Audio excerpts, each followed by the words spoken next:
बिस्मिल्लाहिर्रहमानिर्रहीम। अस्सलाम वालेकुम। आप देख रहे हैं न्यूज़ होम टीवी। खबर शामिल करते हैं अपने नुमाइंदा हाजी अमीन खोकर से। जी, क्या रिपोर्ट है आपके पास?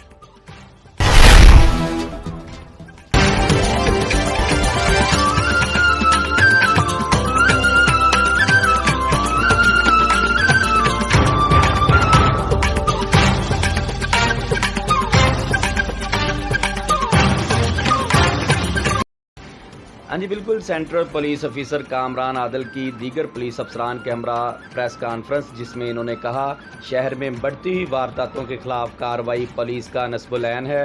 गुज़श्ता वारदातों का मसरूका आज उनके मालकान के हवाले किया जाएगा। मसरूका माल में गाड़ियाँ, कारें, मोटरसाइकिल, नकदी शामिल कुल 192 मुकदमात को ट्रेस किया गया, जिनमें कत्ल, मनशियात और चोरी डकैती शामिल हैं। CIA ने 2 अंधे कत्ल का भी सुराग लगाया, जो कि काबिल सताइश है। पुलिस ने 2 करोड़ 15 लाख रुपए की रिकवरी को भी यकीनी बनाया है। कार्रवाइयों में तेज़ी के बायस माह अप्रैल में जराइम की खासी कमी आई है। जराइम की रोकथाम में नुमाया कारकर्दगी दिखाने वाले को CPO फैसलाबाद की तरफ से सर्टिफिकेट और इनाम भी दिए जाएंगे। कैमरामैन टीम के साथ हाजी अमीन खोकर, न्यूज़ होम TV, फैसलाबाद।